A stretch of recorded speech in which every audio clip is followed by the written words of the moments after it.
Los Estados Unidos de Norteamérica parecen destinados por la providencia para plagar la América de miserias a nombre de la libertad.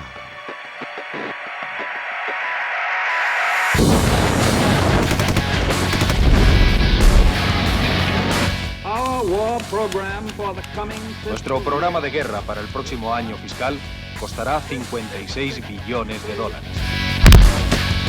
Me han obligado el día de hoy a ordenar que las fuerzas militares de los Estados Unidos entren en acción en su defensa. El título de pacificador. Este honor le es ofrecido a nuestro país. Ayudar a este mundo a poder salir del negro valle del sufrimiento. Tomé esta decisión para asistir al gobierno de Arabia Saudita en la defensa de su territorio.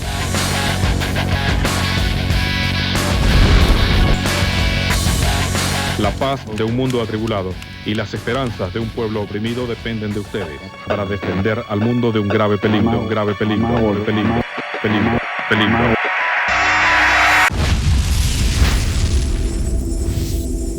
Propaganda de guerra. Los hombres hacen la guerra casi por las mismas razones para no hacerla. Religiosas, económicas, dominio, amor, odio, racismo. Planificar y participar en una guerra implica invertir grandes sumas de dinero con la garantía de un retorno inmediato, porque se invierte en la investigación, construcción y compra de armas, en la restauración de aquello que se destruyó, así como en la publicidad a favor de la guerra. Por eso es un negocio, tanto que una potencia como Estados Unidos basa su economía en la industria militar. El periodista estadounidense Ron Suskind, Premio Pulitzer 1995, exreportero de Wall Street Journal y autor del libro El precio de la lealtad, opina que la razón de ser de la guerra es para determinar quién y en qué condiciones estructura el orden de paz que sigue al conflicto. Significa que los programas y objetivos de guerra nacionales son en realidad cristalizaciones de los intereses hegemónicos de sus clases dominantes, los cuales suelen llamarse intereses nacionales.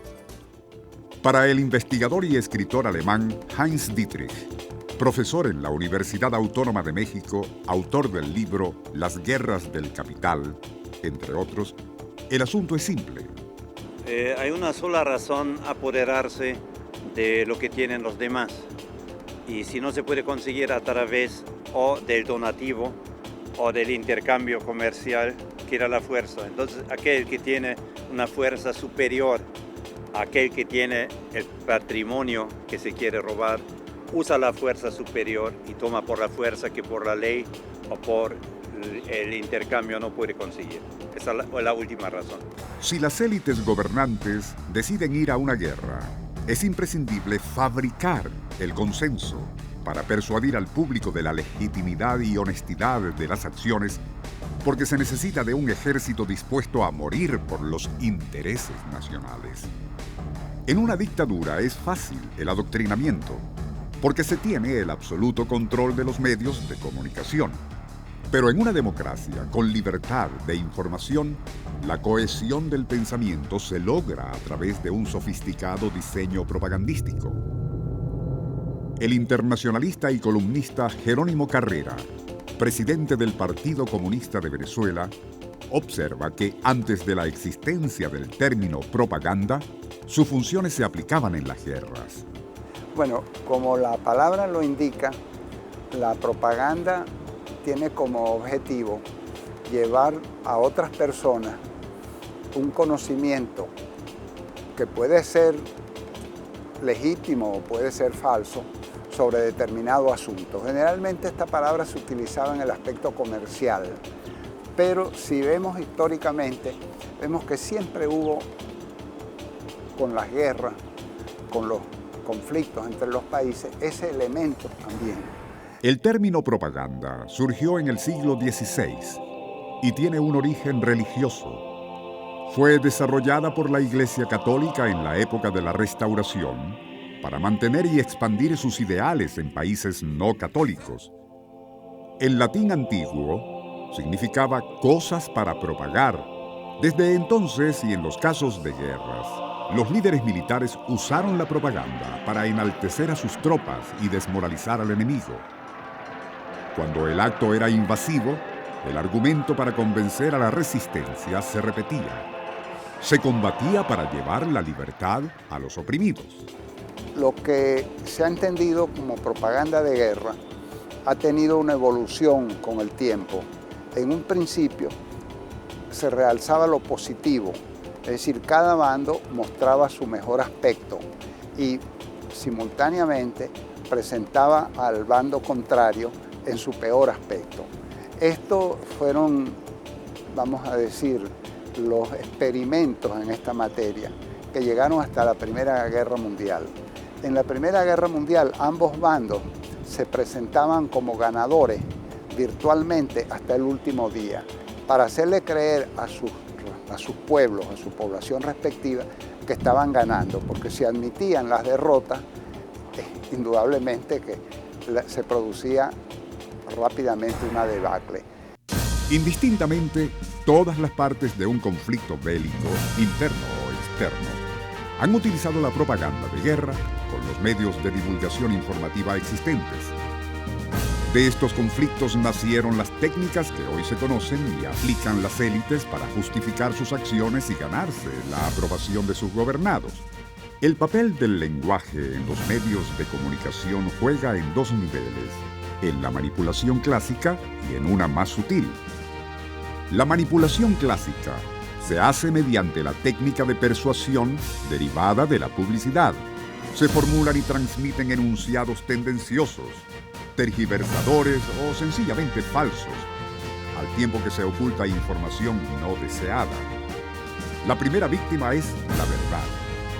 Las recientes invasiones a Afganistán e Irak son un buen ejemplo. El régimen iraquí posee armas biológicas y químicas. El régimen iraquí está construyendo las instalaciones necesarias para producir más armas biológicas y químicas. La manipulación más sutil supone el uso inadecuado de conceptos ya existentes o en la creación de otros nuevos a través de los cuales se articula el discurso global de la guerra, de modo que se establezca una manera de hablar oficial sobre todo el proceso, que usualmente es seguido por los medios, incluso en algún grado por aquellos que en principio dicen oponerse a lo que está sucediendo. La segunda víctima es el lenguaje mismo y por tanto su aparato conceptual. Freedom itself was attacked this morning by a faceless coward. And freedom will be defended. En este entramado se incluye a los propios periodistas, quienes a veces se acogen en forma involuntaria a lo que los políticos y sus consejeros han creado para ellos de forma planificada. En definitiva, el objetivo es condicionar y determinar el pensamiento a través del lenguaje, que el público piense y opine según los conceptos elaborados por las élites dominantes en sus laboratorios propagandísticos. Lord Arthur Ponsonby, diputado británico entre 1910 y 1918, fue el primero en analizar cómo hacen los gobiernos para convencer a la opinión pública sobre la necesidad de hacer una guerra. Y publicó sus estudios en 1928 en su libro Falsehood in Wartime, Falsedad en tiempo de guerra. La historiadora belga Anna Morelli retomó el decálogo sobre la propaganda de guerra en su libro Principios elementales de la propaganda de guerra y demostró con ejemplos que los responsables de fabricar el consenso aún hoy lo siguen paso a paso, los cuales son: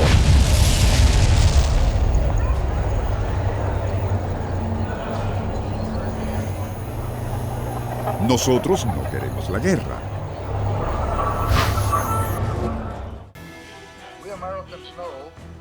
Nosotros, los americanos, sabemos lo que otros aparentan olvidar del riesgo de un conflicto creciente. Nosotros todavía estamos buscando cualquier cosa menos la guerra. El enemigo es el único responsable. Hezbollah está tratando de crear el caos necesario para detener el avance de la paz. El enemigo es un ser execrable. El señor Noriega es un narcodictador y queremos ponerlo en tela de juicio, sacarlo de Panamá y restaurar la democracia a ese país. El enemigo comete atrocidades voluntariamente. Será asesinado por Saddam Hussein como cuando mató a su yerno después que regresó a su país. Nuestros errores son involuntarnos.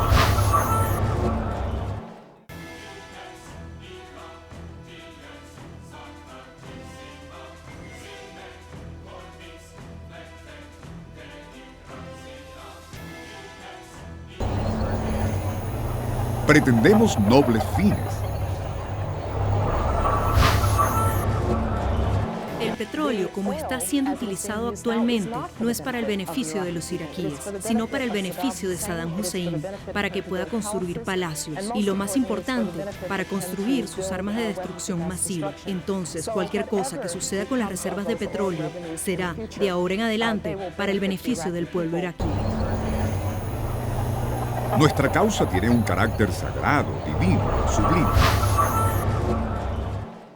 La libertad no es el regalo de este país para el mundo. La libertad es el regalo del Todopoderoso a cada hombre y mujer en este mundo. El enemigo utiliza armas no autorizadas.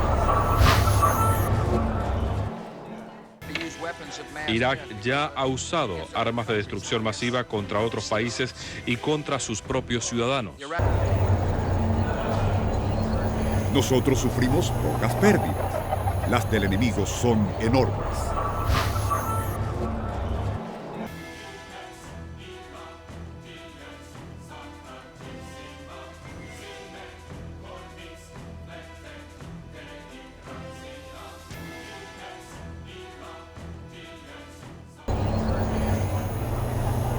Los artistas e intelectuales apoyan nuestra causa.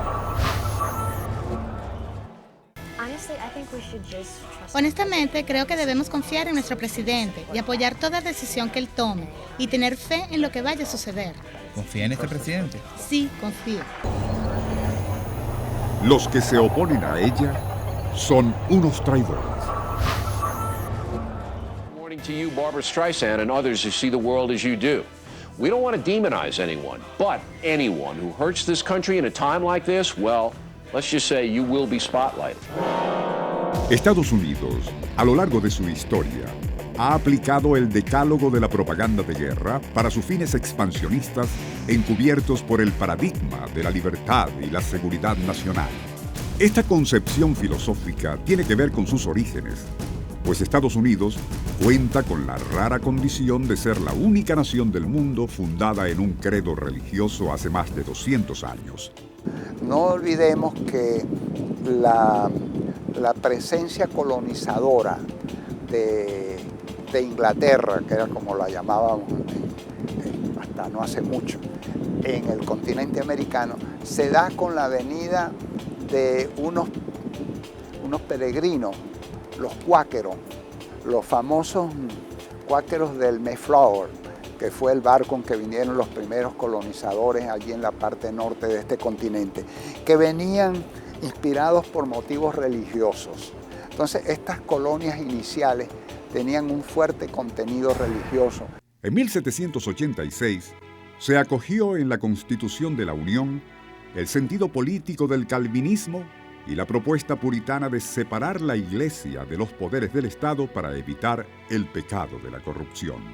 En ese momento se fundó la primera democracia del mundo con un sistema económico liberal que contempla la igualdad de los seres humanos, incluso antes de la Revolución Francesa, y establecen una nación donde el derecho iba a ser base de toda la sociedad con la bendición de Dios. Ante eso que debía haber sido proyectado universalmente, viene entonces lo que es el sentimiento práctico, la practicidad, el pragmatismo de los intereses como nación. Su nombre, Estados Unidos de América indica el propósito de extender sus dominios bajo un solo gobierno.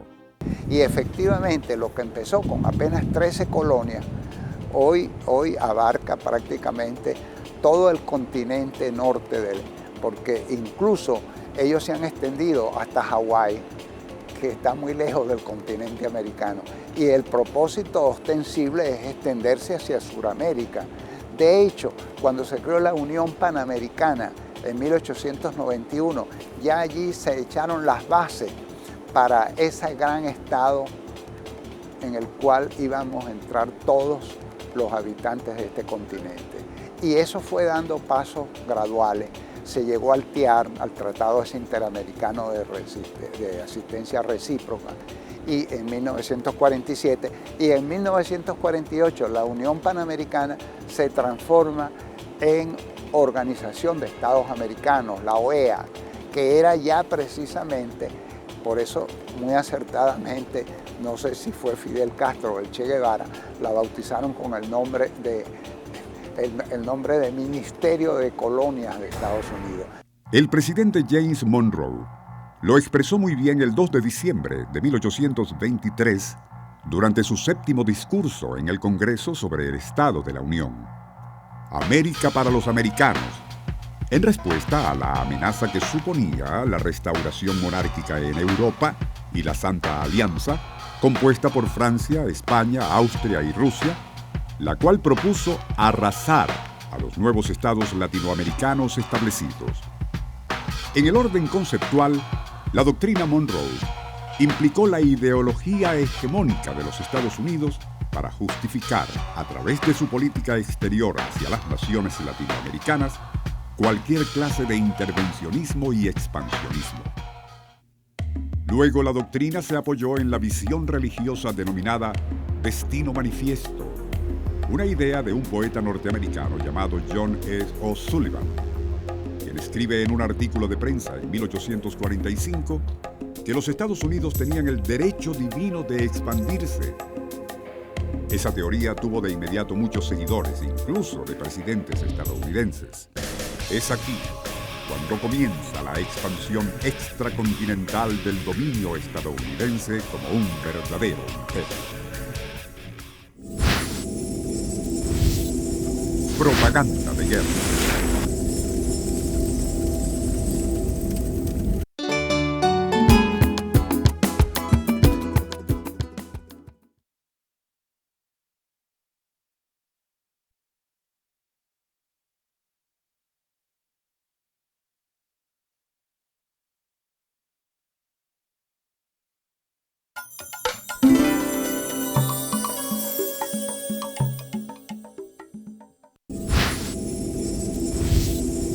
Propaganda de guerra.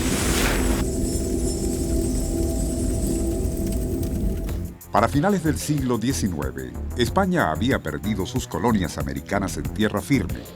Solo le quedaban en América Puerto Rico y Cuba, y en Asia, Guam y Filipinas, que querían su independencia. En 1898 ocurrió un evento que le sirvió de excusa al gobierno del estadounidense McKinley para intervenir en las luchas independentistas: el hundimiento del barco Maine en el puerto de La Habana. Cuando ellos hicieron volar un barco de ellos mismos, el Maine, en la bahía de La Habana. Ese es un caso clásico que está más que comprobado. Antes, durante y después de la guerra hispano-estadounidense, la transmisión de información se convirtió en un negocio lucrativo para los periódicos de la época. Dos magnates del periodismo norteamericano tuvieron mucho que ver con la intervención de Estados Unidos en el conflicto Cuba-España. Joseph Pulitzer, del New York World, y William Randolph Hearst, del New York Journal, ambos creadores del amarillismo. Particularmente Hearst, sobre quien Orson Welles hizo su película Ciudadano Kane, dueño de decenas de periódicos, de una compañía de cine, con inversiones industriales en América del Sur, África y el negocio azucarero de Cuba, impulsó toda una campaña sensacionalista sobre los crímenes de España, llegando a inventar reportajes sobre falsas atrocidades contra cubanos. Cuando ocurrió la explosión del Maine, Hearst acusó a España del sabotaje e instó a McKinley a declararle la guerra, obviando las dudas del propio capitán del barco sobre la causa de la explosión. Bajo el eslogan "Recuerde el Maine", los norteamericanos fueron a la guerra con España. Hearst vendió muchos periódicos. El punto que uno no se explica: hubo 25.000 expedicionarios norteamericanos contra un ejército en pie de guerra español que estaba alrededor de los 100.000 hombres, y sin embargo son derrotados con apenas 2 batallas. La batalla de la Loma de San Juan y la otra batalla, la del Cobre. Y luego un simulacro de batalla naval que no lo fue tal, que en la bahía de Santiago de Cuba estaba la flota española de 5 barcos con el almirante Cervera, y le ordenaron salir de la bahía, y afuera los estaban esperando 14 acorazados gringos, que lo que hicieron fue practicar el tiro con los 5 barquitos españoles y los hundieron a los 5. Entonces fue muy fácil ganar la guerra. En Puerto Rico no se peleó y en Filipinas se peleó poco con la flota del almirante Dewey. La situación de Filipinas era diferente. A pesar de haber sido colonizada a partir del siglo XVI por el Imperio Español, no llegó a dominarla por completo, y solo las clases privilegiadas hablaban español. La base se comunicaba con lenguas polinesias. Pero la intervención militar estadounidense en la lucha independentista filipina tiene un origen divino. Pues Filipinas sí tuvo que ser dominada militarmente. Y ahí es donde vienen también las cosas que uno no se explica. Y fue que el presidente McKinley, que se pensaba que hablaba con Dios, una noche habla con Dios y al día siguiente convoca a su gabinete para decirle que Dios le había dicho que los Estados Unidos tenían el deber de civilizar al pueblo filipino y por tanto debían de quedarse en las Filipinas, cosa que costó miles de muertos norteamericanos y decenas de miles de muertos de Filipinas. En realidad, la ocupación de las islas Hawái en 1895 y luego de Guam y Filipinas en 1898 tenía motivaciones estratégicas. Estaban en las rutas oceánicas mercantiles asiáticas, lo que les permitiría a Estados Unidos una presencia neocolonial en el Océano Pacífico, muy cerca de Asia. Con la intervención en las luchas de independencia de otras naciones, se pretendía hacer cumplir su destino manifiesto y la teoría expansionista de que las grandes Antillas, frente a sus costas, debían pertenecer de facto a los Estados Unidos para defensa de su territorialidad. En el tiempo que duró la guerra hispanoamericana, 5 meses, la Unión se anexionó Cuba, Puerto Rico, Islas Filipinas y Guam. La instalación de bases militares en esas islas demuestra su verdadera intención geoestratégica. A finales del siglo XIX, se construyeron las 2 mayores bases militares fuera de sus fronteras en las Islas Filipinas, la base aérea Clark y la base naval Subic. Años después, debieron ser cerradas tras la expiración de sus arriendos y fueron trasladadas a la isla de Guam. En las islas de Hawái, estado de Estados Unidos desde 1959, se instaló la célebre base naval de Pearl Harbor. En Puerto Rico, la base naval de Vieques, y en Cuba, la base naval de Guantánamo. Theodore Roosevelt participó directamente en la Guerra de Cuba como coronel. Luego llegó a ser vicepresidente en el gobierno de McKinley. Este fue asesinado y asumió la presidencia de Estados Unidos. Emitió el corolario de 1904, conocido como Corolario Roosevelt, en el cual afirmaba que si un país americano situado bajo la influencia de los Estados Unidos amenazaba o ponía en peligro los derechos o propiedades de ciudadanos o empresas estadounidenses, el gobierno estaba obligado a intervenir en los asuntos internos del país desquiciado para reordenarlo, restableciendo los derechos y el patrimonio de su ciudadanía y sus empresas. Así pasó en 1903, cuando intervinieron para separar Panamá de Colombia. Ejemplo panameño viene siendo una consecuencia. Ya no hacía falta posesionarse militarmente del Istmo de Panamá.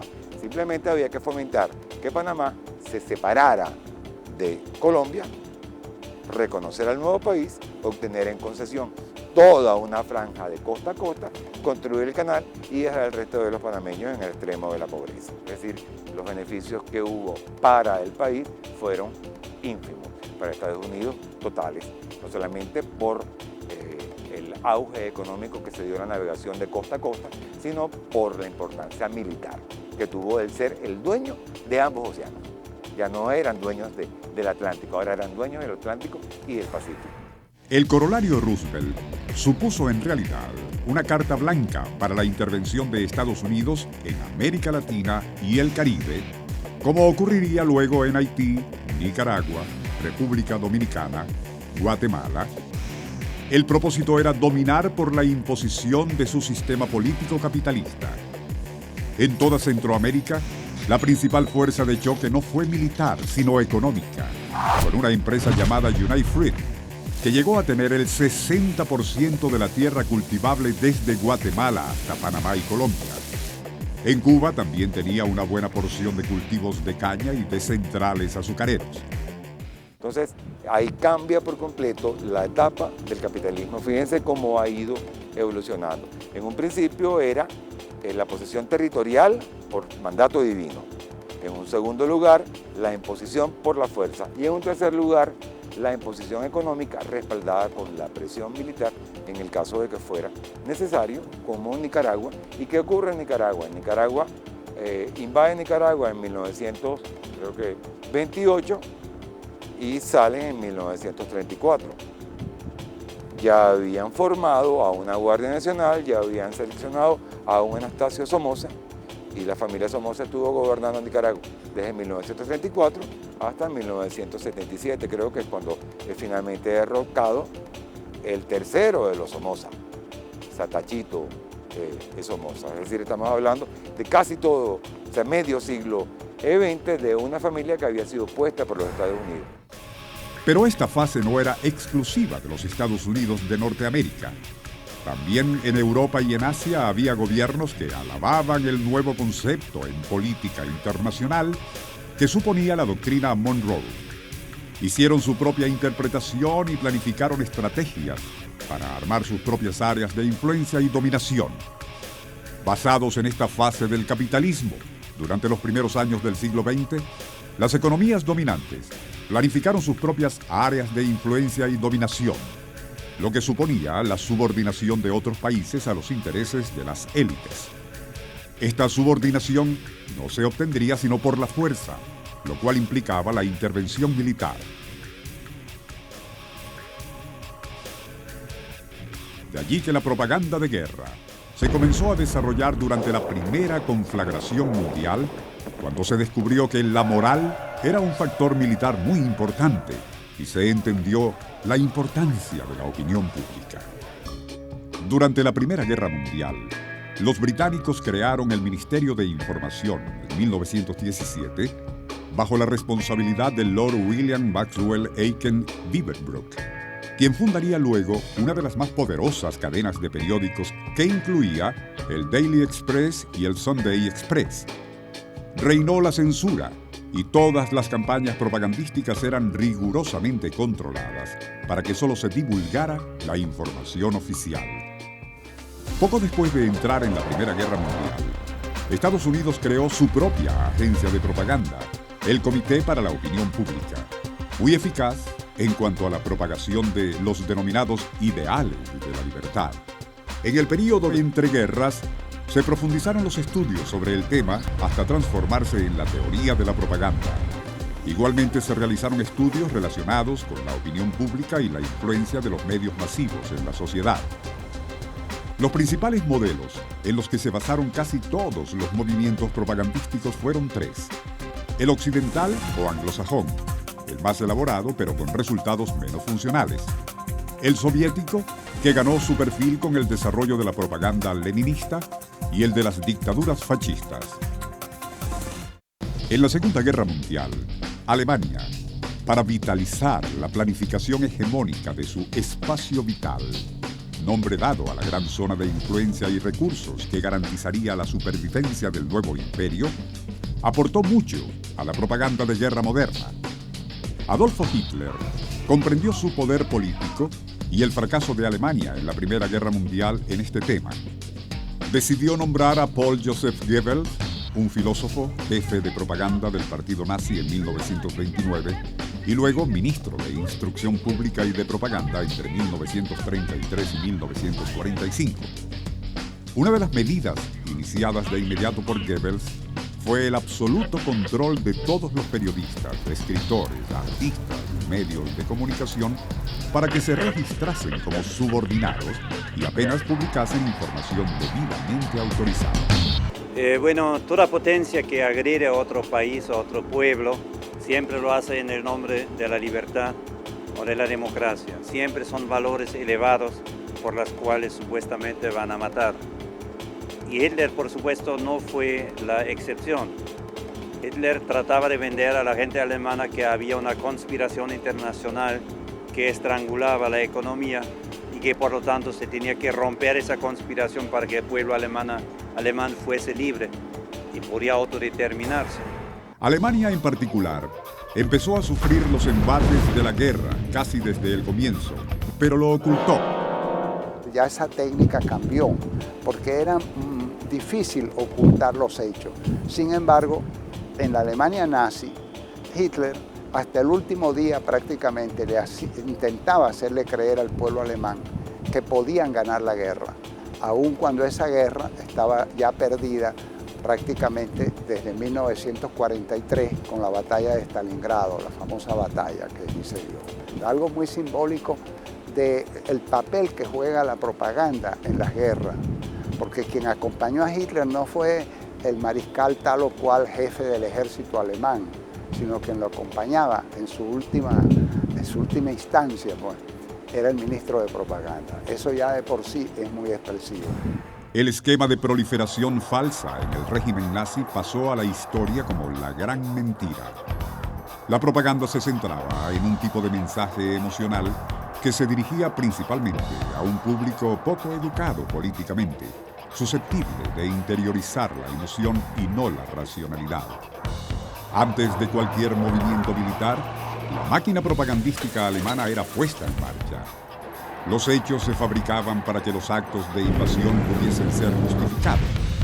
Desde el punto de vista de la comunicación de masas, Heinz Dietrich distingue tres niveles principales de discurso o de comunicación-adoctrinamiento.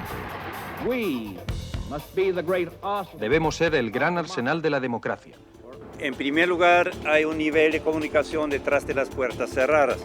Cuando se planea, por ejemplo, la invasión militar a Irak, los altos oficiales militares, la CIA, el Departamento de Estado, todos se juntan y a puertas cerradas dicen cuál es la mejor forma de quedarnos con el petróleo de Irak.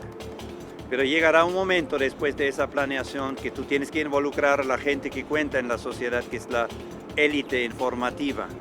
Entonces tú tienes que empezar a dar detalles de ese plan de atacar un país violando la ley.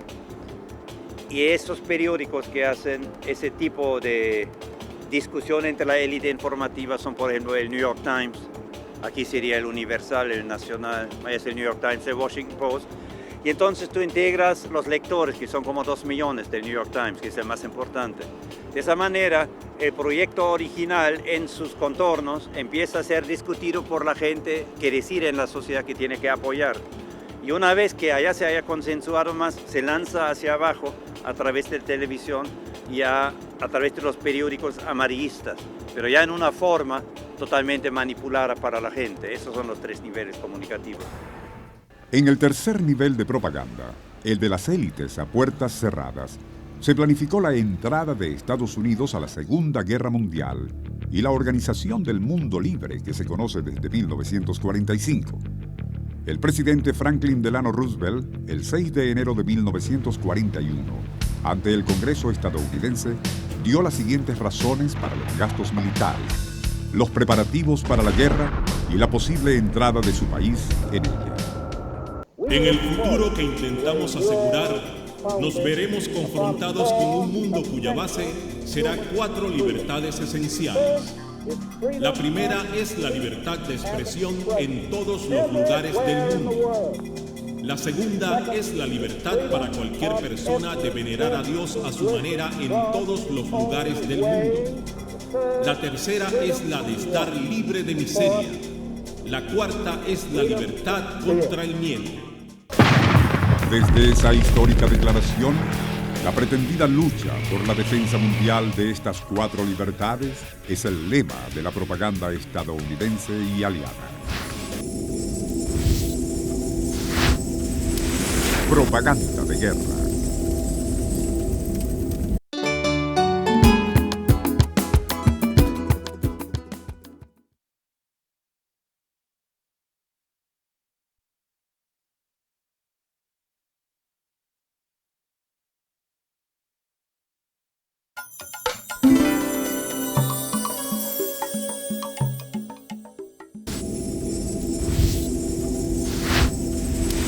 Propaganda de guerra. Las verdaderas razones de la élite estadounidense para entrar en el conflicto eran la ejecución del diseño de la Gran Área, que comprendía América y Groenlandia, Oriente Próximo y el Océano Pacífico, en el cual se incluía la zona de influencia que había diseñado Japón para sí misma y la cual denominó Esfera Superior de Coprosperidad de Asia del Este. Los japoneses tenían una filosofía semejante. La filosofía era que Japón era la potencia dominante de la región asiática, como Estados Unidos lo era en el hemisferio occidental y Alemania en Europa. Y que por lo tanto la doctrina Monroe, que los gringos en 1823 declararon, prácticamente quitándole la soberanía a los pueblos latinoamericanos, que la doctrina Monroe en 1823 de Estados Unidos era una gran aportación al derecho internacional porque codificaba jurídicamente que la potencia dominante de una región podía dominar el espacio sin respetar a los pueblos. Y los japoneses tomaron esa argumentación y dijeron, como nosotros somos el líder regional reconocido por Estados Unidos, etc., tenemos el derecho de ocupar Manchuria, la parte industrial de China, por ejemplo. Y tendremos derecho de accesar la materia prima en lo que eran colonias holandesas, en las Filipinas, etc. Y Estados Unidos dijo que no.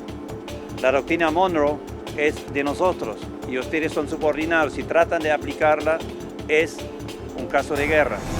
La idea común de estas variantes de la autosuficiencia económica, la japonesa, la alemana y la estadounidense, radicaba en la necesidad de conquistar o consolidar el control sobre una serie de materias primas determinadas y de mercados, como condición necesaria para el bienestar y la estabilidad política nacional. Porque en Estados Unidos había la siguiente discusión. Cuando en 1917, en la Primera Guerra Mundial, las grandes potencias estaban agotados, Gran Bretaña, Francia, Alemania, etc., Washington decidió, intervenimos ahora militarmente, somos el país más avanzado y vamos a decidir el orden después de 1918. Y entonces se mete en 1917, pero el presidente Wilson, en parte por la Revolución Soviética, no pudo imponer el proyecto hegemónico de Estados Unidos. Y entonces siempre le han reclamado a Wilson que supuestamente por sus ideas pacíficas y de democrática no aprovechó la coyuntura histórica para convertir a Estados Unidos en la potencia dominante del mundo. Cuando termina la Segunda Guerra Mundial, la élite estadounidense dice, nosotros no podemos volver a cometer ese error. Se perdió la primera oportunidad de ser la fuerza dominante del sistema mundial con Wilson y ahora no lo vamos a perder otra vez. Y la segunda vez no lo perdieron y establecieron entonces ese sistema que hoy día estamos sufriendo. Consciente de la importancia de la información disuasiva, Estados Unidos creó 2 agencias oficiales de propaganda, la OSS, Office of Strategic Service, junto con la British Security Coordination, y la OWI, Office of War Information.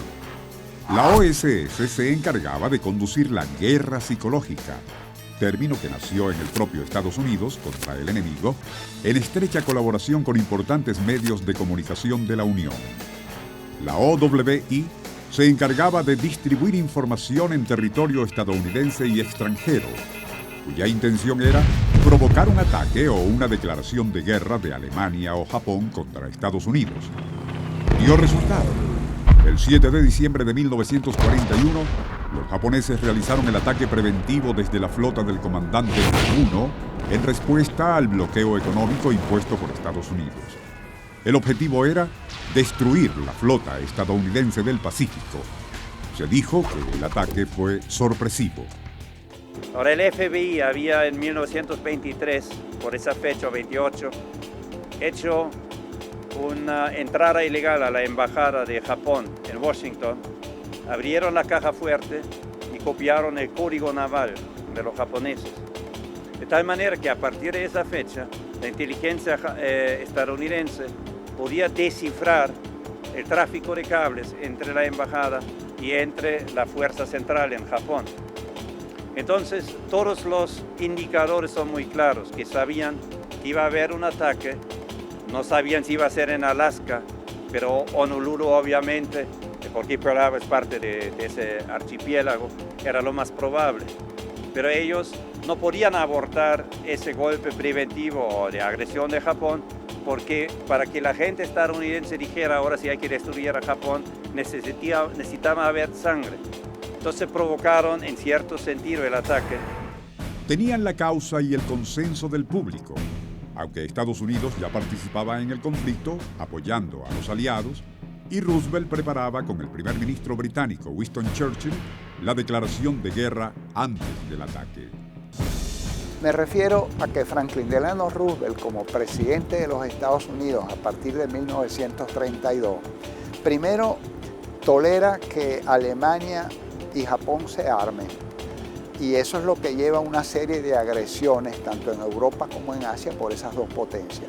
Pero cuando ellos ven que se les sale de su control, tanto Hitler como los militares estos japoneses, entonces deciden hacerles la guerra.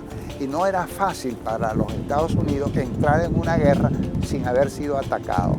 Entonces hay gente que especula que en Pearl Harbor realmente hubo un montaje de una provocación. Al igual que en la Guerra de Secesión, toda la economía estadounidense giró alrededor del conflicto.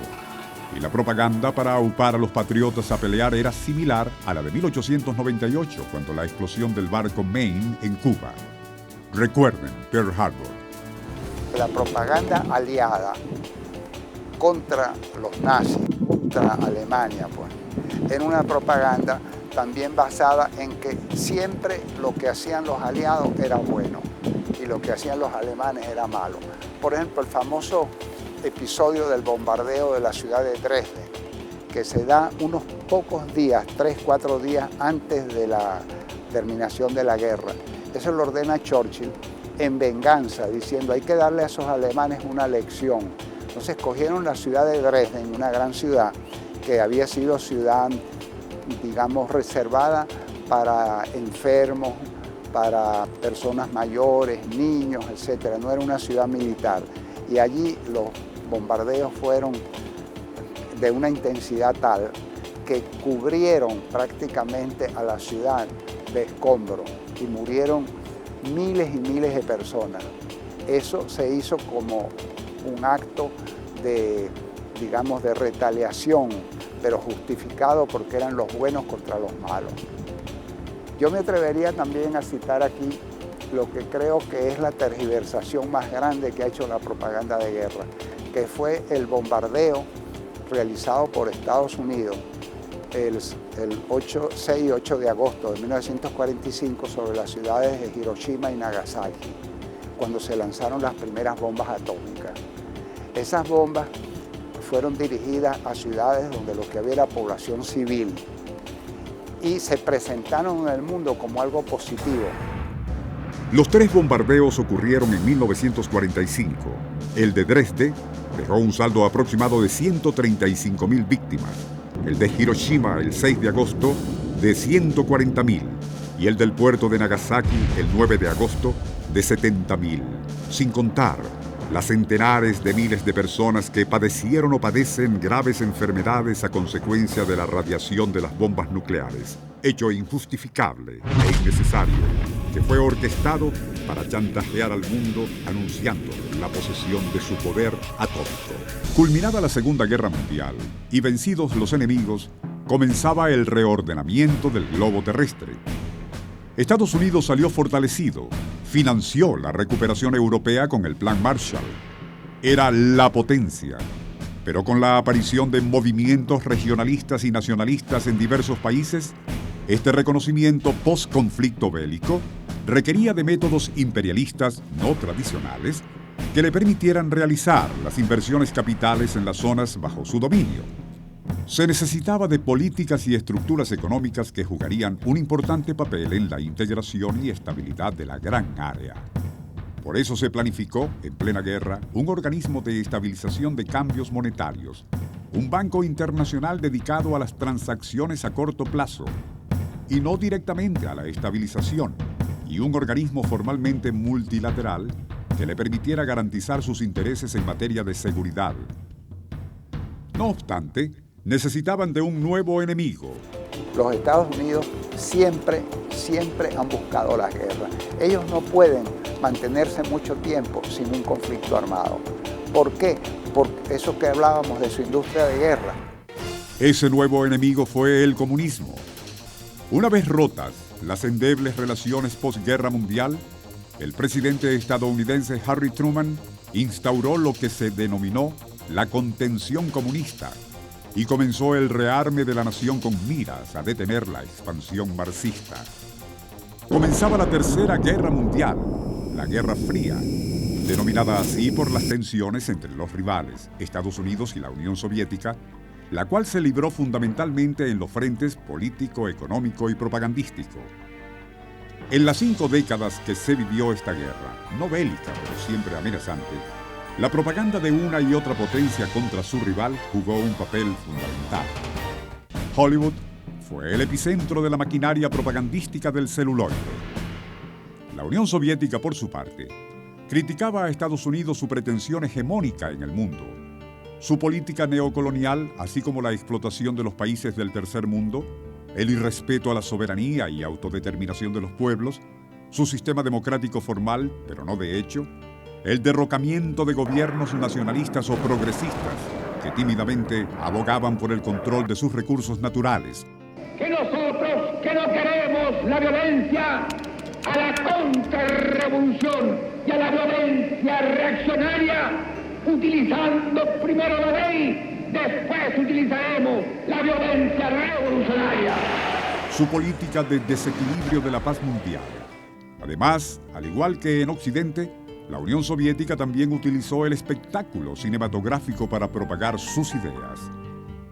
Esa guerra de baja intensidad que apuntaló y elevó el uso de la inteligencia y contrainteligencia, y la cual tuvo su punto de mayor inflexión en la denominada crisis de los misiles en Cuba, permitió, no obstante, mantener el equilibrio de fuerzas en el globo, pues cada cual impedía que el otro se apoderara de su zona de influencia. En 1962, el presidente estadounidense John Fitzgerald Kennedy envió miles de tropas con la intención de intervenir en el conflicto y detener la escalada comunista en Vietnam del Sur.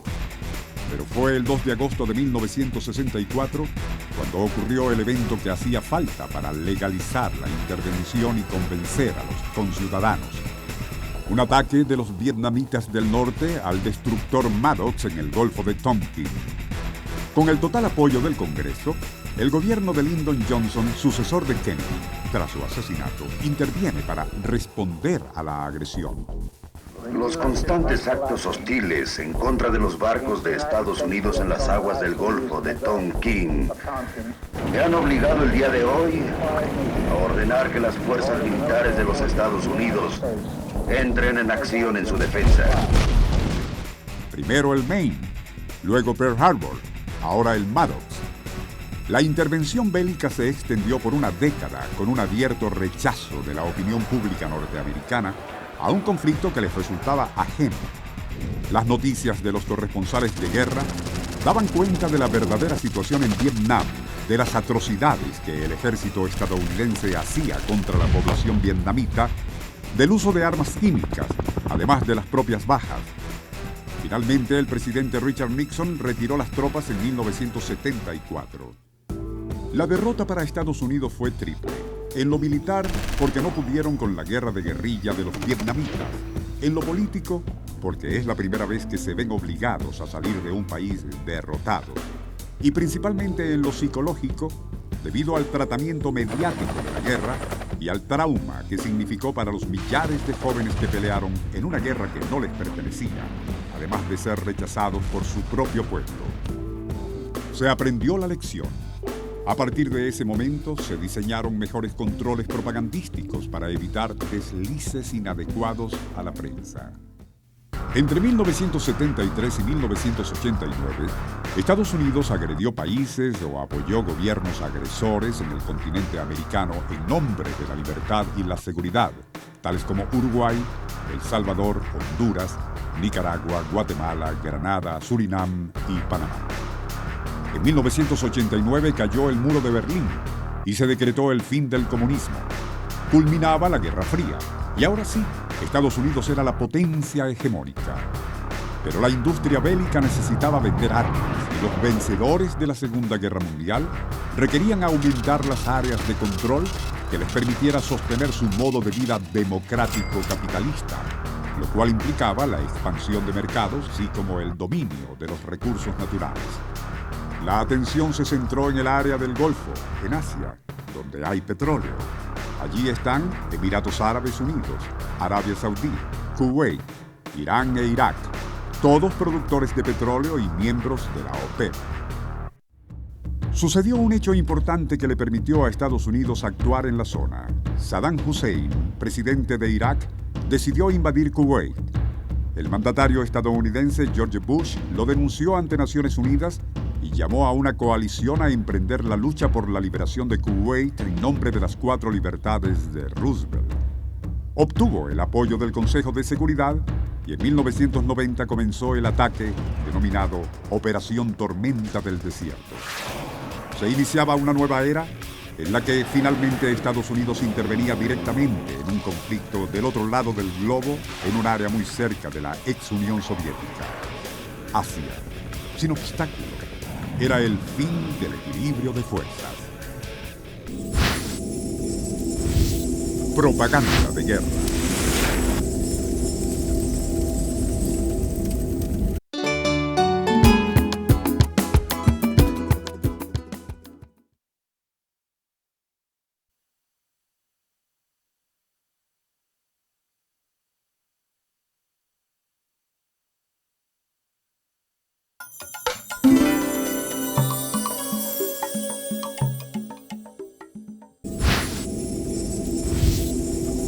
Propaganda de guerra. En 1990, todo el mundo tuvo la sensación de asistir en directo a una gran batalla en Irak, cuando en realidad no se trató sino de una sucesión de manipulaciones diseñada por Mike Digel, de la Agencia de Relaciones Públicas o Comunicación Corporativa Hill & Knowlton. Fundada en 1927 en Estados Unidos, contratado por la familia Al-Sabah, regidora del Emirato de Kuwait, y la cual pagó unos $10 millones por sus servicios. Había un hecho concreto. La invasión de Kuwait por parte de Irak fue a las 2 de la madrugada. Solo duró 2 horas y no hubo imágenes. Ocurrió un acontecimiento al cual el público no asistió, pero había que dejar claro que los más débiles eran los kuwaitíes. A partir de allí se desarrolló la idea de que Irak tenía el 4º mayor ejército del mundo. Por otra parte, eran necesarias imágenes que mostraran al mundo la resistencia kuwaití contra el invasor.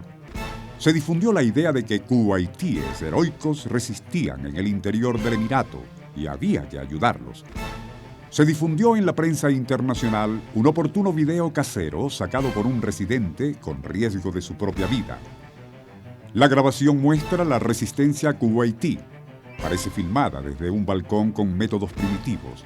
Y en ella se aprecia que el camarógrafo tiembla mientras graba cómo un grupo de heroicos kuwaitíes armados con viejos fusiles se enfrenta a los tanques iraquíes. Otro documento muestra a una joven enfermera que ha conseguido escapar de Kuwait City, relatando que los iraquíes entraron la noche de la invasión en el hospital de maternidad y cómo los soldados iraquíes sacaron salvajemente a las criaturas de las incubadoras, dejándolos en el suelo para llevarse los equipos. Este testimonio causó un impacto impresionante.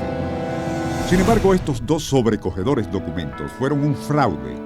Las imágenes de la resistencia fueron filmadas en Nuevo México con tanques de cartón, suministrados por una empresa italiana especializada en la construcción de señuelos y que reprodujo los carros de combate iraquíes.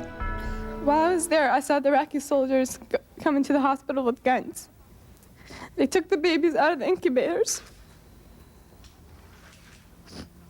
Took the incubators and left the children to die on the cold floor. La supuesta enfermera no era otra que la hija del embajador de Kuwait en Washington, estudiante en los Estados Unidos. They had kids in incubators, and they were thrown out of the incubators so that Kuwait could be systematically dismantled. La trayectoria dictatorial de Saddam Hussein, así como de crímenes contra la población, en especial los kurdos, ayudó a recrear la imagen de villano necesaria para la campaña de propaganda y montar otro fraude mediático. Fue acusado de ecoterrorismo porque incendió los pozos petroleros kuwaitíes, pero luego se descubrió que 4 de las 5 mareas negras provocadas en el Golfo durante la guerra fueron causadas por los Estados Unidos. El Cormorán, bañado en gasoil y presentado como prueba de la degradación ambiental atribuida a los planes de Saddam, fue otro señuelo fraudulento. Se trataba de imágenes de archivo presentadas como actuales. En el conflicto del Golfo funcionó a la perfección el sistema de pool, por el que se asimila al periodista a una unidad militar desde donde fueron estrechamente controlados para que solo trascendiese al público lo que las propias autoridades militares deseaban, esto es, elogios sobre el despliegue militar y sobre los infalibles golpes quirúrgicos propinados al enemigo. Todo ello sin que por ninguna parte el público pudiera constatar la magnitud real de los daños colaterales ocasionados sobre la población civil, es decir, muertes y destrucción de zonas residenciales. Pero además de la complicidad entre periodistas y militares para no informar, vino la banalización de lo ocurrido. Fueron abundantes las declaraciones de pilotos de combate que compararon los bombardeos con fuegos artificiales o con árboles de Navidad. El carácter limpio y aséptico de la guerra debía ser resguardado a través del control militar sobre los periodistas o maquillando los escenarios. Los Estados Unidos desde hace casi 2 décadas llegó a una conclusión de que hay que formar medios de comunicación social en el mundo. Hay que formar periodistas que hacen apología todos los días a la política norteamericana. Asimismo, se ocultó información sobre las motivaciones del conflicto. La mayoría de los medios no mencionó que una de las causas de la invasión iraquí fue la política de Kuwait y de los Emiratos Árabes de exceder su cuota de producción petrolífera en 1 millón de barriles diarios, con lo que se dañaría gravemente a la economía iraquí. Saddam Hussein fue el primero en nacionalizar su petróleo en los años 70. Y entonces esta nacionalización, como bien entendemos, no le gusta mucho al imperio, pero cometió un error más grave aún a los ojos de los americanos, que en vez de tener el precio petrolero dolarizado, el hombre dijo que el euro será la moneda con la cual Irak venderá y recibirá el precio por su petróleo. En otro plano, tampoco se abordaron con seriedad las verdaderas razones geoestratégicas que constituyeron el trasfondo real de la intervención estadounidense y sus aliados. Los esfuerzos occidentales por recuperar el control sobre las importaciones petrolíferas mediante la presencia permanente de los Estados Unidos en el Golfo, estableciendo bases militares en Arabia Saudita, con lo que se conseguiría influir sobre el precio del petróleo. Sino que quieren reciclar los petrodólares y llevarlos precisamente para nutrir sus economías que en muchas oportunidades son tambaleantes. Estados Unidos, si no tuviera todas las reservas de todos nuestros bancos centrales del mundo en los Estados Unidos, si no tuvieran las inversiones multimillonarias de los árabes con sus petrodólares, etcétera, de hace mucho tiempo es un país en bancarrota técnica. Esta guerra, además, fue muy conveniente para reforzar el nivel de inversión en armamento en las diversas empresas del mundo, una vez culminada la distensión Unión Soviética-Estados Unidos, porque se abrieron otros mercados. ¿Qué significa esto? Que ellos juegan con la guerra, porque la guerra es un negocio. Los Estados Unidos tienen 3 grandes negocios, 3 grandes, digamos, industrias bajo su control. La primera es la industria militar, la industria de armamento, la industria de guerra. Ellos necesitan mantener su economía con una economía militar, una economía de guerra, vendiendo al exterior donde quiera que puedan y consumiendo ellos mismos y renovando equipos para poderle dar a esas grandes empresas del negocio armamentista, poderle dar jugosos contratos que se lo da lo que Eisenhower llamó el complejo militar industrial, que dijo Eisenhower, presidente de los Estados Unidos, dijo, no, en Estados Unidos yo no he gobernado, aquí quien gobierna es el complejo militar industrial. Pues ese complejo da los contratos de armas. El otro gran negocio es el petrolero, el negocio de la energía en general, y es el que nos explica esta política actual de Estados Unidos. Pero el tercer negocio es el de las drogas. Ellos mantienen el negocio de las drogas que produce tanto dinero como pueden producir los otros. Entonces, esas tres grandes ramas de la economía de Estados Unidos son las que nos explican la política de este país. Hussein perdió la guerra, pero se mantuvo en el poder. La ONU impuso severas sanciones económicas y un programa de petróleo por alimentos. La UNICEF dice que más de 500.000 niños murieron de desnutrición o enfermos producto del bloqueo o de las secuelas de las bombas lanzadas por Estados Unidos y sus aliados. Atrás quedaron los comunistas y la Guerra Fría. Nuevas bases habían sido instaladas en el área del Golfo para garantizar el control estratégico de la zona petrolera asiática. Y Estados Unidos, junto a Inglaterra, mantenían a raya a Hussein con los continuos bombardeos en las fronteras. Pero hacía falta un enemigo nuevo que permitiera a los estrategas republicanos aplicar en el 2000 la nueva doctrina del Pentágono de cómo hacer la guerra. Conmoción y pavor.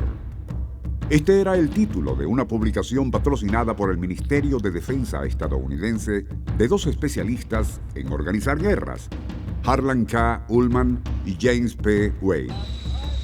Su objetivo principal: defender una estrategia nueva para futuras invasiones de países.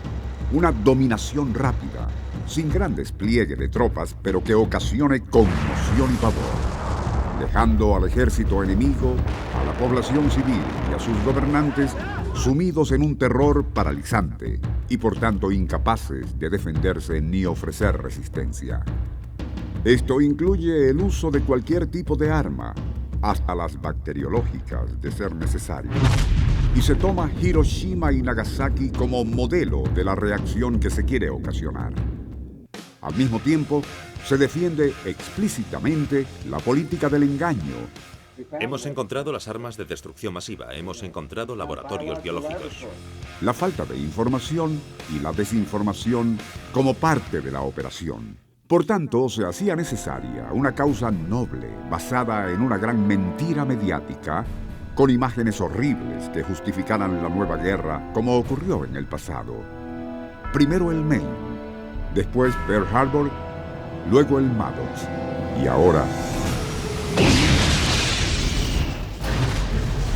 el 11 de septiembre de 2001, el mundo entero, gracias a la globalización de las comunicaciones, pudo asistir en directo al inicio de la Cuarta Guerra Mundial, la guerra contra el terrorismo.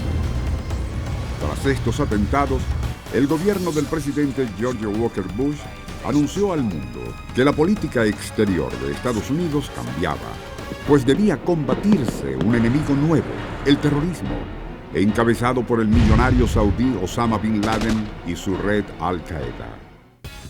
Con el apoyo del Congreso y la anuencia legal de las Naciones Unidas, al igual que su padre, Bush encabezó una coalición de 34 países que atacó a Afganistán con el argumento de que el gobierno talibán era el encubridor del principal presunto responsable de los ataques. Por cierto, exmiembro de la CIA y cuya familia era socia de los Bush. Rápidamente, los medios de comunicación y las agencias de noticias informaron sobre el hombre más buscado del mundo, la nueva guerra, y asumieron la semántica del gobierno de Estados Unidos al respecto. Un escudo humano en Irak, antes de comenzar la invasión contra ese país, muestra la otra cara del bombardeo. Lo que sucedió fue que Afganistán, el país en donde suplía el 86% de la heroína, iba a ser arruinado. Interesantemente, los talibanes habían trabajado con un programa de control de droga de las Naciones Unidas para encontrar la manera de persuadir a los agricultores y sembrar cultivos frutales como cebolla en vez de amapolas para la heroína. El programa había sido tan efectivo que se produjo una reducción mundial y los traficantes gritaban por la heroína. Entonces, esto iba a ser otra razón para los Estados Unidos para cambiar el régimen, además de que dijeron que lo harían. En este caso, era la heroína y en otras cosas se relaciona con el petróleo.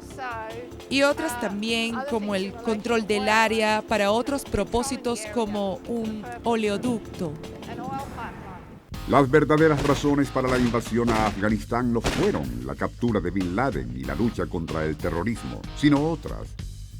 Construir un oleoducto estratégico que permitiese controlar el aprovisionamiento de todo el sur de Asia. Establecer bases militares de Estados Unidos en el centro de Asia y debilitar a todos los rivales posibles de ese continente e impedir que se aliasen. A pesar de los continuos bombardeos, Bin Laden escapó y hasta la fecha se desconoce su paradero. Pero lo más importante fue lo que ocurrió en paralelo y después. Estados Unidos cambiaba oficialmente su doctrina y a nombre de la seguridad nacional expresó que asumían el derecho del ataque preventivo independientemente del apoyo de la norma internacional. Así, sin el respaldo de la ONU, atacó a Irak en marzo de 2003 bajo el falso argumento de que Saddam Hussein tenía armas de destrucción masiva y era aliado de Osama Bin Laden, como lo indica el internacionalista Raimundo Capchi. En nombre de la libertad, en nombre de los derechos humanos, en nombre de la democracia, se han asesinado todos los valores que caracterizan el hombre como tal en una tierra ávida de paz, ávida de progreso, ávida de prosperidad.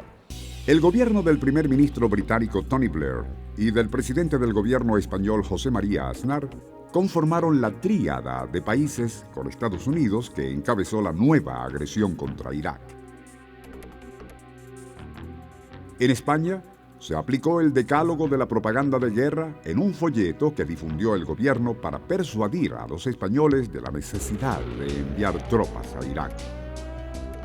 Según las leyes internacionales, la invasión a Irak fue ilegal. Bueno, a mi forma de pensar, las historias acerca de las armas de destrucción masiva fueron fabricadas y la mayoría de los australianos no estaban convencidos. 2/3 de la población antes de la invasión dijeron: no queremos guerras, queremos paz. No había agua.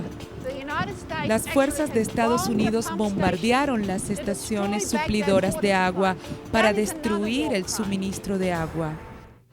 Hussein fue derrocado. Las armas de destrucción masiva jamás fueron encontradas. Los museos y bibliotecas, archivadores de la memoria histórica iraquí, fueron destruidos. Las tropas no fueron recibidas con aplausos tal como esperaban. Se colocó un gobierno al servicio de las empresas petroleras. Se forjó la redacción de una nueva constitución y el llamado a elecciones democráticas. Es decir, se ejecutó lo diseñado por Ullman y Wade, así como por Paul Wolfowitz, presidente del Banco Mundial y ex asesor del Pentágono, considerado el arquitecto de la guerra en Irak mucho antes de que Bush llegara a la presidencia. Estaba muy claro que las fuerzas de ocupación estaban felices de permitir el saqueo e incendio de los edificios gubernamentales. El saqueo de laboratorios diagnósticos y el saqueo del Museo Nacional de Irak. donde había invaluables tesoros, la herencia cultural de Mesopotamia. Pero, por otro lado, el edificio del Ministerio del Petróleo fue custodiado asiduamente por marines las 24 horas como un campo de hormigas. Lo puedes ver en el documental y lo comparas con el Ministerio de Educación, el cual fue destruido. De nada valen los informes que señalan el aumento de la amenaza terrorista contra Estados Unidos y sus aliados luego de las invasiones a Afganistán y en particular a Irak. Las denuncias y posterior admisión de cárceles secretas controladas por la CIA en el mundo entero, en las cuales se interroga sin control a supuestos sospechosos de terrorismo. Las denuncias de torturas hasta la muerte en las cárceles de Abu Ghraib y Guantánamo. La proyección de más de 660.000 víctimas civiles iraquíes en 3 años de guerra, según informe de la revista médica inglesa Lancet. Ni siquiera la ley aprobada por el Congreso estadounidense y firmada por Bush hijo, según la cual se puede detener sin autorización a cualquier sospechoso de terrorismo y ejercer legalmente cualquier método necesario para obtener información importante para la seguridad nacional de los Estados Unidos. Una vez que el petróleo empieza a fluir, el dinero llegará en cantidades inimaginables. Es la segunda reserva más grande de petróleo del mundo y no cabe dudas al respecto de cuánto dinero es eso. Como se verá, los fines son muy nobles. Every nation in every region now has a decision to make. Either you are with us or you are with the terrorists. En este contexto maniqueísta, vuelven los ejes del mal: Siria, Irán, Corea del Norte en Asia, Venezuela, Cuba, Bolivia en América. El investigador y periodista belga Michel Colomb ha resumido el decálogo de la propaganda de guerra en 4 reglas fundamentales: ocultar los intereses, demonizar, olvidarse de la historia y preparar la amnesia colectiva. En Venezuela se aplican los 2 primeros con un método correspondiente al conflicto de baja intensidad, también llamado guerra de cuarta generación, la guerra de operaciones psicológicas.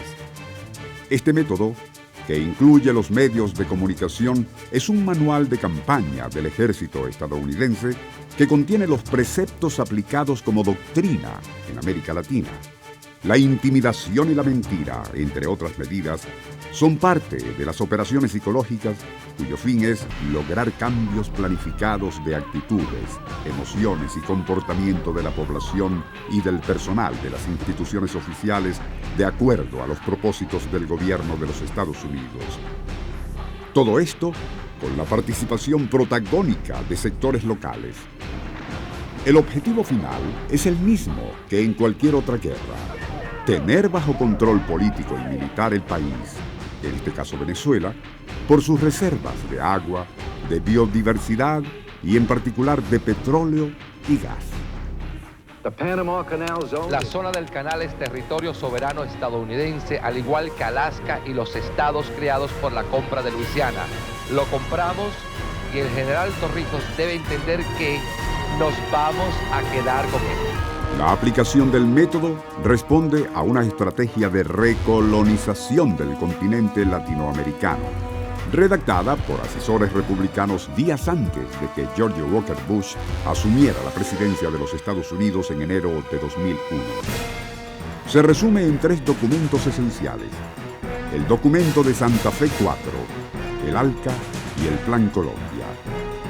El documento de Santa Fe 4 señala las amenazas para la seguridad de Estados Unidos, entre las que se encuentran el surgimiento del bolivarianismo como ideología latinoamericana y antihegemónica, el riesgo que representa la aparición de militares nacionalistas en los ejércitos de América Latina, la creciente oleada de rechazo popular al neoliberalismo y la destrucción del Amazonas. Sobre las posibilidades y oportunidades prioriza la puesta en vigencia y actualidad de la doctrina Monroe, así como los acuerdos para la defensa del continente que están vigentes y se deben ampliar a necesidad. Conocidas las estrategias de recolonización y el método de operaciones psicológicas, hacía falta la causa para aplicarla en Venezuela. La subida al poder por la vía electoral de Hugo Chávez en 1998, un militar retirado quien 8 años antes participó como teniente coronel activo en una insurrección de los grados intermedios del ejército, fue la justificación de Washington. En principio, por su posición bolivarianista y nacionalista. Luego, por avanzar hacia el pensamiento socialista y, por ende, a una confrontación más abierta de las ideas neoliberales e imperialistas. El gobernante venezolano pasó a ser la principal amenaza de los intereses imperiales en un país tradicionalmente aliado, por lo cual se puso en marcha la maquinaria de la Casa Blanca, la CIA y el Pentágono, empezando con el mismo plan aplicado al mandatario chileno Salvador Allende, que culminó con su derrocamiento y muerte en 1973. Según el libro de la periodista Patricia Verdugo, Salvador Allende, cómo la Casa Blanca provocó su muerte, el 17 de noviembre de 1970, Henry Kissinger, asesor de seguridad de Richard Nixon, delineó en un informe los 5 puntos claves de la guerra encubierta contra el presidente. La profesora chilena Orieta Araya da cuenta del papel de los servicios de inteligencia estadounidenses en su país. Bueno, mira, de todo lo que pueden hacer para no permitir que un gobierno funcione y trabaje, lo hicieron. Siempre, desde la campaña electoral del presidente Allende, Estados Unidos y la CIA estaban detrás, por supuesto. ¿Cómo lo vimos? Imagínate tú, por ejemplo, la prensa y los canales que eran particulares. El diario El Mercurio fue la cabeza de eso, el señor Edwards, que estuvo acostumbrado toda la vida a asesorar a todos los presidentes de Chile. Con el presidente Allende no pudo, entonces la campaña del Mercurio era brutal contra el presidente Allende. La campaña se intensificó cuando el mandatario venezolano dio varios pasos que molestaron en el norte, en especial a los republicanos. Rechazó la ayuda militar de los Estados Unidos, la cual consistía en 2 barcos llenos de marines para apoyar al país a enfrentar la tragedia de Vargas ocurrida en diciembre de 1999. Visitó todos los países miembros de la OPEP, incluyendo Irak, Irán y Libia, cuyos gobiernos eran considerados terroristas por Estados Unidos, para convocar una cumbre de presidentes a fin de fortalecer la organización y defender los precios del petróleo, llevándolos a niveles justos para los productores. Cuestionó públicamente la muerte de centenares de civiles inocentes por los bombardeos estadounidenses a Afganistán. Proclamó la nueva ley de tierras, que implicaba acabar con el latifundio. Pretendió controlar la industria petrolera con el nombramiento de una junta directiva que finalmente estuviera dispuesta a ponerla al servicio del Estado y no de las transnacionales únicamente. La estrategia, recuperar PDVSA para los venezolanos. El paro de camioneros fue fundamental porque ellos trancaron todo Chile. Pero yo creo que más ahí el interés era político. Era la primera vez que se hacía un ensayo de socialismo verdaderamente democrático, dentro de la democracia, ¿verdad? Y si eso era triunfante, era un mal ejemplo para el resto del continente. En Venezuela, los partidos políticos opositores se unieron en un pool denominado Coordinadora Democrática, cuyo único punto en común era sacar al presidente del poder. Algunos militares, captados por la administración Bush, se pronunciaron por goteo ante los medios. Lo primero que intentaron, la derecha que intentó para que los militares se pronunciaran, inclusive antes que Allende llegara a la presidencia. Él gana las elecciones y para que no pueda asumir como presidente matan al general Snyder. Esa fue la primera provocación de la derecha, con la finalidad de que los militares verdaderamente se pronunciaran.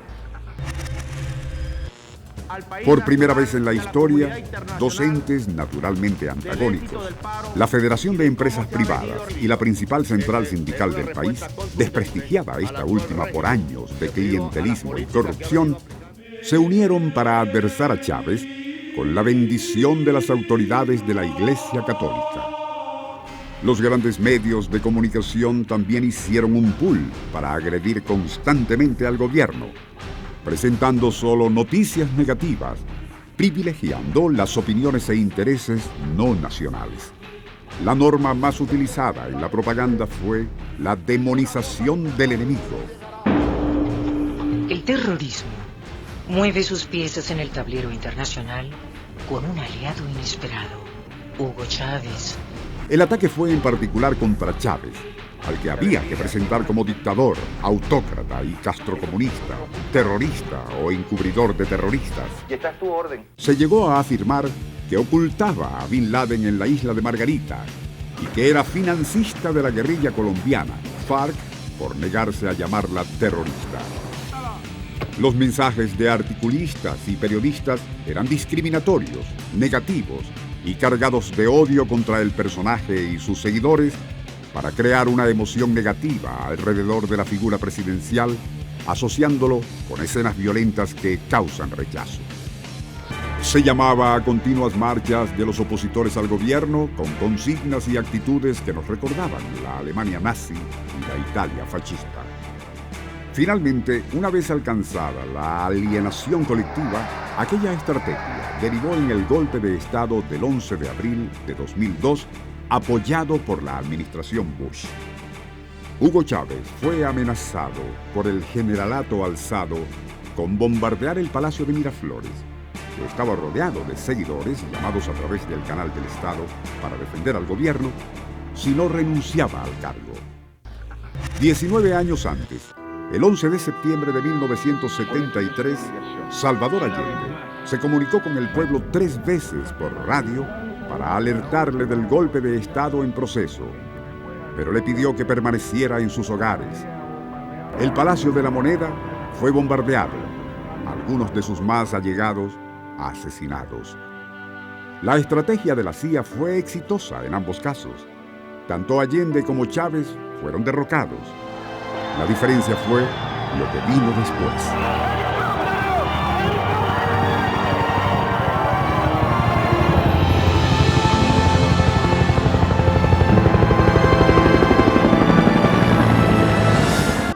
Allende resultó muerto y se montó una larga dictadura militar con el general Augusto Pinochet al frente. En Venezuela, Chávez fue apresado. Para justificar la autojuramentación del presidente de Fedecámaras, Pedro Carmona Estanga, como nuevo presidente de Venezuela, se aplicó un concepto legal ya utilizado en Panamá en diciembre de 1989, cuando fue derrocado el general Manuel Antonio Noriega por una cruenta invasión estadounidense ordenada por George Bush padre. Vacío de poder. Las metas de los Estados Unidos han sido las de salvaguardar a los norteamericanos y de defender la democracia en Panamá.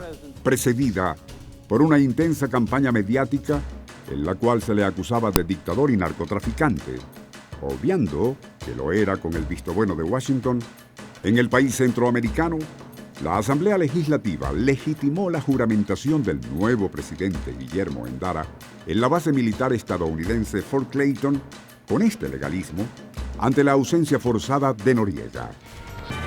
La Asamblea Legislativa venezolana no pudo hacer lo propio con Carmona, porque fue derogada por el decreto de autoproclamación del nuevo presidente, así como fueron eliminados todos los poderes del Estado y hasta el nombre de la República. Decisión cuestionada por los propios patrocinantes del golpe. La reacción popular y militar ante estos hechos culminaron con el retorno de Chávez al poder la madrugada del 14 de abril. Los medios de comunicación privados ocultaron al público la información sobre los movimientos populares para lograr el retorno al hilo constitucional, por lo que algunas televisoras prefirieron entretener al público infantil con comiquitas el sábado 13. El llamado del presidente a los medios venezolanos de cesar en su propaganda de guerra que tanto daño había causado a la población fue parcialmente escuchada. Si bien las hostilidades bajaron el tono, no la exposición. Así, y hasta diciembre de 2002, se sucedieron marchas, atentados a embajadas y consulados, pronunciamientos de militares que tomaron la Plaza Altamira en el este de Caracas como zona liberada, pronunciamientos de grupos subversivos, muertes en balaceras, confrontaciones de simpatizantes y adversarios del gobierno venezolano, guarimbas, así como una nueva amenaza de paro general de parte de la CTP, ignorando los esfuerzos que durante meses un sector de la oposición y el gobierno hacían en una mesa de diálogo para llegar a un acuerdo con la facilitación de la Organización de Estados Americanos, cuya Secretaría General hacía oídos sordos y ojos cerrados a la campaña mediática, porque los medios de comunicación continuaban marcando la agenda política. Llegó así el segundo evento. El 2 de diciembre de 2002, la CTP inició un paro nacional, apoyado por la nómina mayor de PDVSA, agrupada en la Asociación Civil Gente del Petróleo y la Coordinadora Democrática. Aunque el llamado a huelga fracasó a los 2 días, la Marina Mercante y las grandes proveedoras de alimentos se sumaron al paro. Los productores, digamos, los empresarios, preferían botar la comida, lo botaban a los ríos, a los mares. Entonces tú conseguías la leche, el azúcar, el arroz, todas esas cosas, los granos, los encontraban en los ríos y eso, porque ellos preferían eso con tal de que el gobierno cayera. O sea, ahí se hizo de todo. La principal industria del país cesó totalmente sus actividades, un acto inédito. Durante los 62 días que duró la paralización petrolera, fomentada por los grandes medios, las televisoras privadas cedieron sus espacios a una intensa campaña propagandística en la que se utilizaron todas las reglas del decálogo de guerra y del método de operaciones psicológicas dirigida a enajenar a la población y derrocar al gobierno. Se contabilizaron más de 12.000 transmisiones de propaganda antigubernamental durante las 24 horas del día, además de los partes diarios de los organizadores del paro, que dejó sin Navidad a la mayoría de los venezolanos, pero no a quienes invitaban a sacrificarla. Además de la obvia escasez de productos alimenticios y del gas doméstico, la paralización de la industria petrolera y destrucción de parte de su infraestructura, que incluye refinerías y pozos, produjo unas pérdidas patrimoniales solo en PDVSA comparables a la destrucción ocasionada por los bombardeos israelíes al Líbano en agosto de 2006. Más de $13.000 millones. Fracasados el golpe y el paro, las baterías propagandísticas se enfilaron hacia el referendo revocatorio presidencial, el cual requería de la recolección de firmas de los electores. Esta actividad la organizó la Asociación Civil Súmate, creada con fondos provenientes directamente de Washington para constituirse en un Consejo Nacional Electoral paralelo a fin de recoger información sobre el tema y deslegitimar el organismo oficial.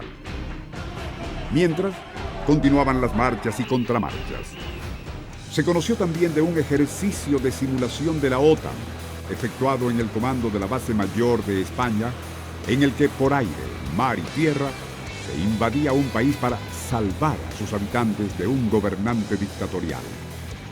La práctica se denominó Plan Balboa, el cual utilizaría un importante estado petrolero del país invadido como cabeza de playa para luego independizarse como nación libre.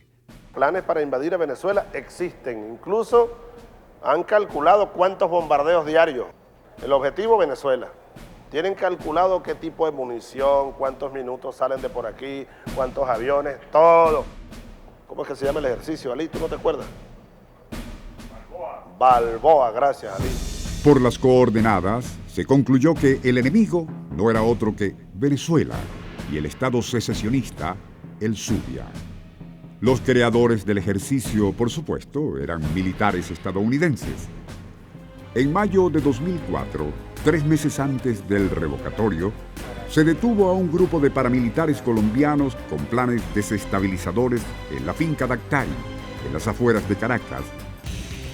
El 15 de agosto se hizo el referendo, tal y como lo solicitó la oposición venezolana, resultados avalados por la comunidad internacional.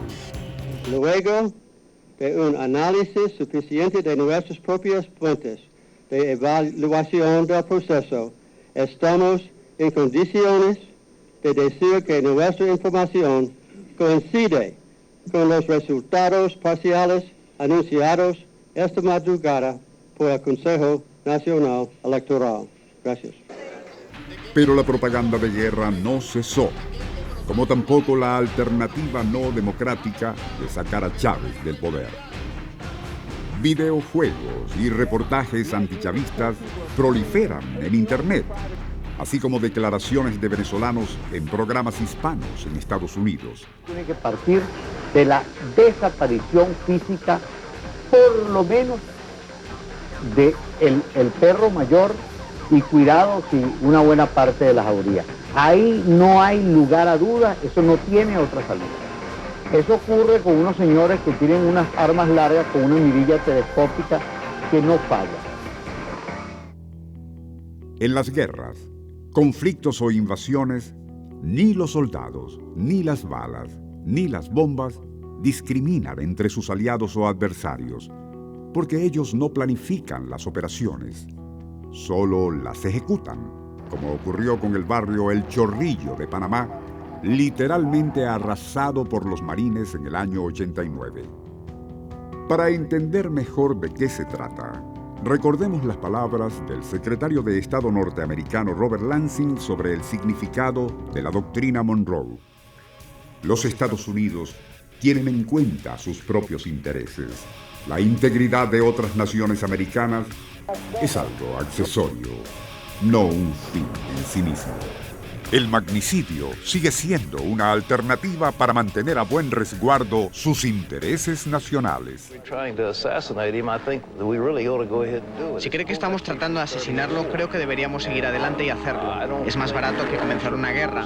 Y no creo que suspendan ningún tipo de cargamento de petróleo. Es un hombre peligrosamente aterrador y esto está en nuestra área de influencia y no podemos dejar que suceda. Tenemos la doctrina Monroe y otras doctrinas que hemos anunciado y sin lugar a dudas este es un gran enemigo peligroso en el sur que controla una gran fuente de petróleo y que puede hacernos un gran daño. Durante la realización de este documental, Saddam Hussein fue ejecutado.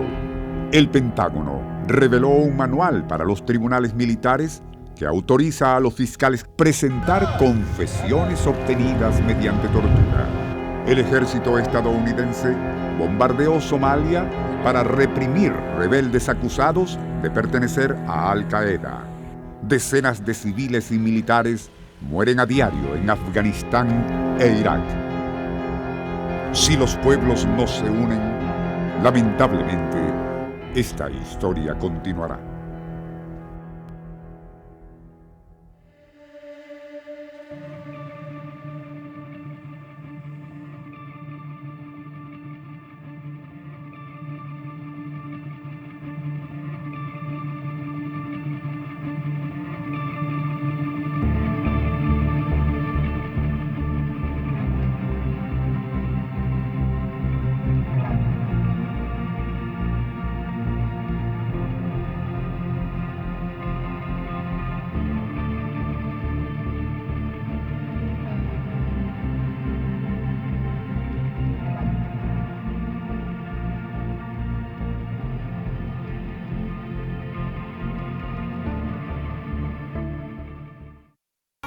Estoy pensando en que, con suerte y bienvenido al deseo de tener revolución hasta la muerte. Cada paso un falso está tentando, cada día en tu vida una bendición y el secreto es no tenerlo. Respeto, amor, una nación y sentir mudar de cara al sol, verdadera libertad. Revolución, es tiempo de revolución. Constantemente estás, buscamos y encontramos consecuencias de un pasado que nos está acercando. Cada paso en falso es la tentación, cada día en tu